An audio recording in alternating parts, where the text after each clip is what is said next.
let's talk about branding. Branding is one of those words that gets thrown around a lot, kind of like brand, and there's a lot of confusion as to what it means. What's really interesting is that I would say 99% of the conversation around branding is not very accurate. Very similar to the way it's not very accurate with the word brand.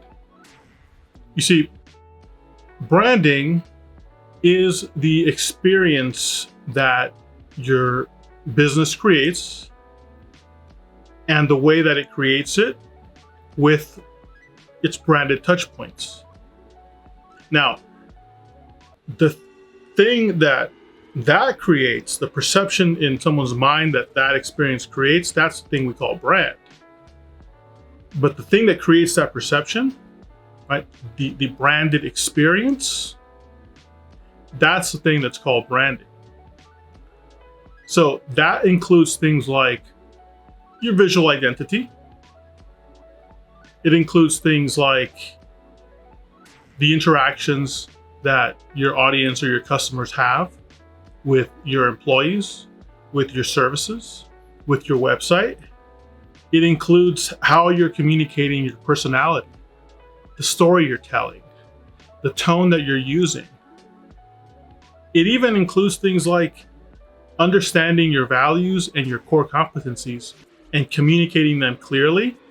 All of these things together form an entire branded experience. Well, that branded experience is the thing that's called branding. Usually, because the conversation is usually limited to, designers and people who are creatives, they usually talk about branding as being the visual aspects, right? The logo, the letterheads, all that type of thing. But that's a very limited and incorrect view. Branding does not include only the visual, because the visual is only one of our many sensorial inputs. So if we think about it logically, branding includes all of the sensorial inputs that we use to create an experience. Now, visual might be one of the most obvious ones that we see, but it is not the only one. So to say that branding is just the visual, it's logically inconsistent.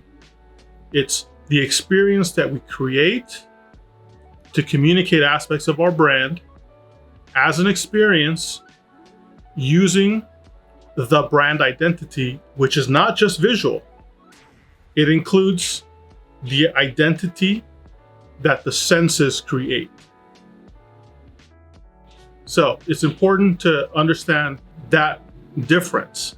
And I think on the next video, I'll discuss a little bit more in detail the difference between brand identity and visual brand identity.